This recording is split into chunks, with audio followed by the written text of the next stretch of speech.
My wife asked me to leave our house on a Saturday afternoon in March, and she said it the way nurses say things, quietly, matter of fact, like she was telling me the weather. "Take Jake to your mom's for the weekend," she said. "I need a couple days." That's it. No fight leading up to it, no explanation. She was standing at the kitchen counter sorting through the mail when she said it, still in her scrubs from the night shift she'd just worked, her reading glasses pushed up on her forehead, not looking up. And I stood there in our kitchen, 38 years old, 15 years into a marriage I thought I understood, and felt the floor go soft under my feet. Because when your wife of 15 years tells you to take your kid and leave for the weekend, there is only one thing you hear, and I heard it loud and clear. I want to tell you what I came home to that night, but first I have to tell you who my wife is, because that's the whole story, and I've spent 15 years getting it wrong. My name is Scott Waller, I'm 38. I manage commercial construction projects for a mid-size builder in the Atlanta suburbs, decent work. I came up through site labor, worked my way into the office, know how to read blueprints and keep a crew on schedule and spot a problem before it costs someone money. I coach my son Jake's Little League on Saturdays, I grill on Sundays, I've been married for 15 years to a woman named Beth, and until 6 weeks ago I was sure I had a good handle on my life. Beth is an ER nurse, has been since before I met her. She works nights at Piedmont North, 4 shifts a week, 12 hours a shift, and has for going on 15 years. She came home that Saturday morning at 7:30, kissed Jake on the head while he was eating cereal, poured herself a glass of water, and sometime around noon she set down the mail and told me to go to my mother's for the weekend. Now here is what I need to tell you about Beth, because it is the key to everything that happened, and it's the thing I had spent 15 years quietly, completely, and lazily getting wrong. Beth Waller is one of the most capable people I have ever been in the same room with, and somewhere over the course of our marriage, I let that become invisible to me. I want to be specific, because vague admissions are cheap and she deserves more than that. Beth works in a level 2 trauma ER. The things she manages in a single shift would leave most people shaking for a week. She assesses patients who come in combative, intoxicated, in genuine psychiatric crisis. She makes rapid decisions about medication, restraint, when to de-escalate and when to call for backup. She has talked down people who were actively threatening her and her colleagues. She has held a room together when newer nurses panicked. She has managed the handoff of patients who were dying and patients who were going to be fine, and she has had to know the difference at 3 in the morning with incomplete information and no time to think. For 15 years. And when people at cookouts asked what my wife did, I said, she's a nurse, works nights, tough schedule, but she's used to it. Tough schedule. I took 15 years of genuine professional mastery, 15 years of learning to read danger, stay calm in crisis, and control a room, and I compressed all of it into tough schedule. I said it without thinking. I said it dozens of times, and every time I did, I made her a little smaller. I want to be honest about why, because I think it's common and nobody names it. It is more comfortable. It is genuinely more comfortable. If you're a man who complains about traffic and worries about bid deadlines and argues with his buddy about the Braves bullpen, to think of your wife as the woman who leaves coffee in the pot and works her shift and comes home tired. Not as someone who handles things at work that you would genuinely fall apart trying to handle. Not as someone who carries a kind of calm under pressure that you were simply never issued. That's an uncomfortable truth to hold about the person who sits across from you at dinner. So I didn't hold it, I let it shrink. Year by year, shift by shift, until what Beth actually was fit comfortably into my idea of my ordinary life. I'll give you one memory that I've turned over 100 times since that Saturday. About 4 years into our marriage, Beth and I were at a 4th of July party at her coworker's place. I'd had a few beers, got into a stupid argument with a guy I didn't even know about something I can no longer remember, and it was getting loud and getting the kind of ugly that ends in someone getting shoved or a friendship ending. I was already past the point where I could talk myself down. I could feel it tipping. Beth appeared at my elbow. She didn't touch me. She said something short, quiet, to the other guy, something I didn't even fully catch, and then she turned and guided me toward the back door, and within 60 seconds I was outside in the cool air and the whole thing was over. I didn't think about how she did that. I thought, Beth smoothed it over, she's good with people, and I got another beer and watched the fireworks. What I didn't think about was that the skill required to de-escalate an emotional, intoxicated man before something physical happens is the exact same skill Beth had been practicing and refining for years in a trauma ER. She did it at that party the same way she does it at 2 in the morning when a 200-pound man comes through the ambulance bay still swinging. She read the situation, identified the intervention, executed cleanly, and walked away before anyone fully understood what had happened. I filed it under Beth's good with people. That's the shrinking. It doesn't happen in one big moment. It happens in 1,000 small moments where you take something real and specific and just let it go softer in your memory until the shape of the person you love fits into something easy and familiar, and after enough years you stop seeing it at all. Now let me tell you about Darren Kowalski. Darren came into the ER about 8 months ago on a Tuesday night when Beth was on shift. He came in requesting pain medication. The specific kind, the specific dosage, with a story about a back injury that Beth told me later felt wrong from the start. She said she'd heard that exact story delivered in that exact way too many times. Something in how he presented it was rehearsed but not carefully enough. She flagged it the way the protocol requires, documented everything, put a note in the system. He got treated, got what the attending approved, and left. That should have been the end of it. What happened next was not Beth's doing, but Darren decided it was. Her documentation showed up in his record. When his employer, he drove commercial trucks for a logistics company, ran his standard quarterly drug screen a few weeks later, the flag triggered additional review, and the results came back positive. He lost his CDL, he lost his job. A man who'd been holding a habit together quietly had everything come apart at once, and he needed somewhere to put the blame. He found Beth's name. I don't know how these things happen. The first message came through the hospital's contact form, enough that HR notified her. The second came to a personal email. Police were called, reports were filed, and then the police told us what I now understand is the honest and terrible reality of threats. Until someone does something, there is almost nothing law enforcement can do. They logged it, they checked on Darren, they said to call if anything escalated. I told myself Darren was venting. I told myself angry men send ugly messages and then move on. I wanted that to be true, so I spent about 2 weeks making it be true in my head, and then I stopped thinking about Darren and went back to my life. Beth did not stop thinking about Darren Kowalski. Because Beth had spent 15 years developing the one skill that gets you through a trauma shift without falling apart, the ability to separate the situation that feels wrong from the situation that is wrong, to trust a specific wrongness before you can fully articulate it. To not talk yourself out of what your gut is telling you when the data is still incomplete. She noticed the truck. A gray F-250. She saw it parked on our street twice in 1 week facing the house, once in the evening when I'd gotten home from work, once very early on a Thursday when she was pulling into the driveway after her shift ended. Both times it was gone when she went back to check. She got the plate. She tracked it through a contact she had from a case years ago, and it came back to a rental. She wrote down the number. She kept watching. She tried to tell me. About 10 days before that Saturday, she said to me at dinner, "Scott, I've seen a truck on our street a couple of times. I think it might be him, Darren." I wrote down the plate, and I heard her, and I looked up from my food, and I said, "Beth, a truck on our street doesn't mean anything. It's a subdivision. There are trucks everywhere." And then I said the sentence I would give anything to take back. I said, "You see the worst case in everything because of what you deal with at work. That's the job getting in your head." I told the most situationally aware person I have ever known that she was too wound up to trust her own judgment. She went quiet. She let it go. She told me afterward that she let it go because she knew, from 15 years of working with frightened and volatile people, that arguing with someone who has already decided doesn't change their mind. It just tells them you're going to act anyway. So she kept watching the truck, and on a Saturday afternoon in March, she looked out the front window and saw that gray F-250 parked at the end of our block, closer than before, just before dusk. And she knew the specific way you know in an ER when a patient is about to tip, that today was different. And she came into the kitchen and sorted through the mail without looking at me and told me to take our son to my mother's house for the weekend. I want to sit inside that moment now that you know what it actually meant. My wife saw a man she believed was going to come for us, and her first thought before anything else was to get Jake out of the house, then me. Because she had already thought through the scenario the way trauma nursing teaches you to think through a room before you walk into it. Who's the priority? What do I need to be able to do? And what can I not do if I'm managing someone else's panic? She couldn't tell me the truth. She knew that if she said, "I think Darren is parked outside and I think tonight is the night," I would not have gone anywhere. I would have stayed to protect my family in my way, which is to say I would have stood in the living room not knowing what to do while making it harder for her to do what she actually knew how to do. She'd run the scenario, and she'd concluded that the single most important thing she could do to keep both of us safe was get me out of that house before I understood why. She couldn't look at me when she said it. She kept her eyes on the mail, because my wife cannot lie to my face.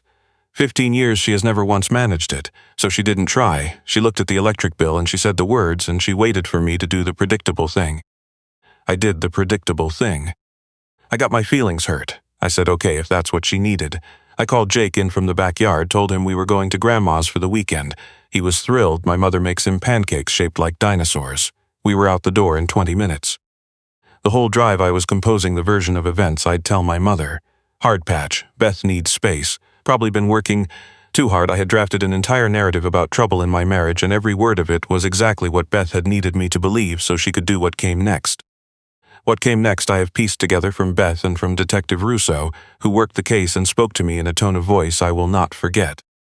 After I left, Beth called the non-emergency police line. She gave them Darren's name, the plate number, told them she'd seen his vehicle and believed he was preparing to approach her residence. She asked them to log it with a timestamp. She built the record before anything happened, and Detective Russo told me later that move alone was what made the case airtight. Then Beth did what 15 years of night shifts had taught her to do. She prepared the space. She thought about our house the way she thinks about a trauma bay before a difficult case. Where are the exits? Where would someone come in? What do I control and what do I leave open? She locked everything except the back door, which she left accessible because she understood that a man who has made up his mind doesn't stop at a lock, and she wanted to know exactly where he'd come through. She moved to a position in the house where she could see the back hallway without being visible from it. She had her phone in her hand with 911 already pulled up. She turned off most of the lights. And she breathed the way she breathes when a room is going sideways at 2 a.m, slow and deliberate, keeping the adrenaline from making the decisions. Darren Kowalski came in through the back door at 11:43 p.m. He had a length of rope and a folding knife. I have to stop on that because it still makes me sick. Rope, a knife, that is not a man who came to talk. That is a man who made a plan and intended to finish it. He came expecting to find me asleep and alone and unready. He found my wife instead. And my wife did not fight him. I want to be clear about this, because what she did is not what movies show you, and the truth of it is more impressive than any of that. When Darren came through the back and moved toward the bedroom where he expected to find me, Beth pressed the button on her phone and connected the 911 call she'd had ready. She set the phone face down on the counter, live recording dispatcher already listening and sending units, before he knew she was there. Then she spoke to him. Calm, clear, the way she speaks to the man who comes into her ER bay at 2 a.m., still combative, still certain the whole world is against him. She said his name. She said she wasn't going anywhere. She said she wanted to understand what he needed from her.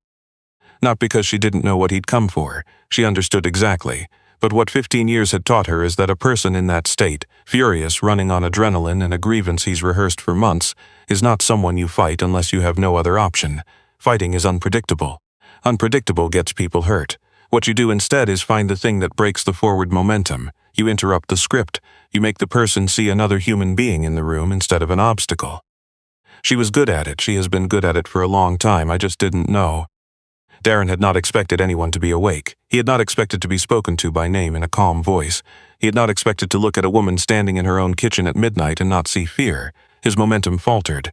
She told me later she could see the exact moment it happened. She's seen it hundreds of times in the ER, that specific second when a person's certainty breaks.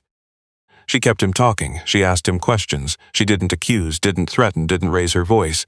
She let him say what he'd lost, what he needed her to understand, what he believed she had taken from him. And while he talked, 6 feet away, a 911 dispatcher was hearing every word and 2 officers were 2 minutes out. When they came through the back door, they found Darren Kowalski sitting in my kitchen chair, still talking, still saying what he needed to say. He didn't hear them come in. He only knew something had changed when there were 2 officers behind him and it was already over. I was at my mother's kitchen table eating leftover lasagna when my phone rang. It was an officer from our precinct. He told me there had been an incident at my residence. He told me Beth was fine, safe, talking to detectives. He told me there was a man in custody. I don't remember getting in the car. I remember my mother grabbing my arm in the driveway saying she'd stay with Jake. I remember I was still in my socks. I remember every red light on Route 9. I turned onto our street and saw the cars. 3 patrol units, an unmarked sedan, red and blue bouncing off the neighbors' houses, yellow tape across my front door. An officer stopped me at the tape and asked if I was the homeowner.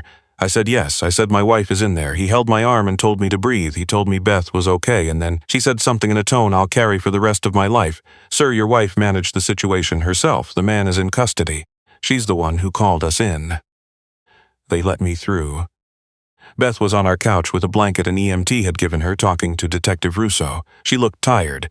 She looked the way she looks when she gets home from a hard shift, present and quiet and like she has processed things I will never fully understand. And when she looked up and saw me in the doorway, her face did something I wasn't expecting. She just looked relieved, not like someone who'd held something enormous and finally got to set it down, just relieved, like the last item on a long checklist had finally come home. I crossed the room and got down on my knees in front of her. I didn't say anything. I put my hands over hers and stayed there, and she leaned her forehead against mine and said very quietly, "He came for you, Scott." I figured it out, and I couldn't get anyone else to take it seriously fast enough, so I had to handle it myself. "I'm sorry I couldn't tell you why I was sending you away. I needed you gone. I needed to be able to think." That's when I understood the whole shape of it. My wife had seen a threat coming that I refused to take seriously. She had planned and prepared alone because she knew that if she told me I'd stay, and if I stayed I'd either get hurt or get in the way of her handling it cleanly. She'd gotten Jake safe. She'd gotten me safe. And then she'd stood in our home and managed an armed man until the police walked through the door, using skills I had spent 15 years calling her work schedule. Detective Russo pulled me aside the next day. She'd been doing this job for 22 years. She said she wanted me to understand something about what my wife had done. The non-emergency call before it happened, the timestamp on that record, connecting the 911 line before contact and setting the phone down live. The de-escalation. Mr. Waller, she didn't just survive, she built the legal case against this man while she was managing the threat. In 22 years, I have almost never seen it handled that cleanly by a civilian. She paused for a moment. "Did you know she could do that?" she asked. I said no, it came out smaller than I meant it to. The days after were honest in a way our marriage hadn't been in a while. Beth didn't sleep well. She'd trained for a moment she hoped would never come, and then it came, and she rose to it completely, and then she had to live inside the house where it had happened. She woke up the first 2 nights with her hands tensed like she was holding something. I stayed close. I didn't try to fix it or minimize it or tell her she was okay. I just held on and let her not be the steady one for a while. We talked more than we had in years, and one night I said what I needed to say. I apologized for dismissing her when she told me about the truck. I apologized for telling her the ER was getting in her head, and then I told her what I understood now, that I had been doing something quieter and longer than that I had been making her smaller in my mind for years without realizing it, calling what she did a schedule instead of a skill, watching her read a room and calling it her personality instead of 15 years of training, taking the most capable thing about her and filing it somewhere comfortable. She listened, she let me finish. Then she said something I want to get exactly right because I've thought about it every day since. She said, "Scott, I didn't need you to think I was impressive, I just needed you to be curious. You stopped asking what my nights were like about 5 years ago. Not because you stopped caring, I know you care, but you'd already decided you knew the answer, so I stopped telling you. I didn't hide it from you. You just stopped making room for it, and after a while I stopped reaching for a space that wasn't there. You stop offering the deep parts of yourself when the person you love has stopped being curious about them, not out of anger, not as a decision. You just quietly stop reaching towards something no one is reaching back for, and the deep part goes somewhere private, and the person you love keeps living with the version of you that fits neatly into their life." I had done that to my wife without knowing it, and she had let it happen, also without knowing it, the way it happens in long marriages that are otherwise fine. You get comfortable with the outline of each other and stop looking at the full shape. A week later, I asked if I could come to the hospital, not to visit, to watch. She arranged it with her charge nurse, and I sat in the family waiting area on a Thursday night shift for 3 hours. I am not going to overstate what I saw because I don't need to. I watched a man come through the ambulance bay, combative and shouting, 2 paramedics struggling to manage him, and I watched my wife walk up and say something directly to him, and within 2 minutes that man was sitting on a gurney talking to her like she was the only calm thing in the room, because she was. I watched her make 4 decisions in 30 seconds on a kid who came in barely conscious, and I watched the people around her move to execute before she'd finished the sentence. I watched her explain a terrible thing to an elderly man in a way that was honest and didn't make him feel like a child, and when she was done he took her hand and she let him hold it for as long as he needed. She did all of that. Then she came to the waiting room on her break and sat with me for 12 minutes and asked how Jake's science project was going. I sat in that chair and I thought about every time I'd said "tough night" when she got home and then turned back to the television before she could answer. Every time I'd told someone at a party she was a nurse who worked nights. Every time I'd let what I'd just watched her do collapse into something that fit into the space I'd made for her in my ordinary life. I've made her a promise and I've kept it. When she gets home in the morning now and pours her water and sits at the counter, I sit across from her and I ask about the shift, not how was it. Specifically, who came in, what happened, what was hard, and she tells me. And what she tells me is remarkable, and none of it surprises me anymore in the wrong direction, because I finally understand who I'm listening to. I watch her face when she talks about her patients. I see the person I married, the whole person, not the role. The one who has been in this house for 15 years fully present and who I had been looking at without seeing. I don't think I'm the only one who does this. I think it's one of the most common things that happens in good marriages, and nobody talks about it because it doesn't feel like failure. It feels like knowing someone. It feels like comfort. And then one day something happens and you find out that what you called knowing was just the story you'd been telling yourself about them, repeated so many times the story became more real than the person. I came within one terrible night of losing her and of never having really known her. I'm not going to make that mistake again. Go home and ask the person beside you something you genuinely don't know the answer to, something from the part of their life you stopped being curious about 5 years ago. Watch what happens to their face when you ask. You don't need crime scene tape on your front door to find out who you've been living with. I nearly did, and I am not going to waste what I found.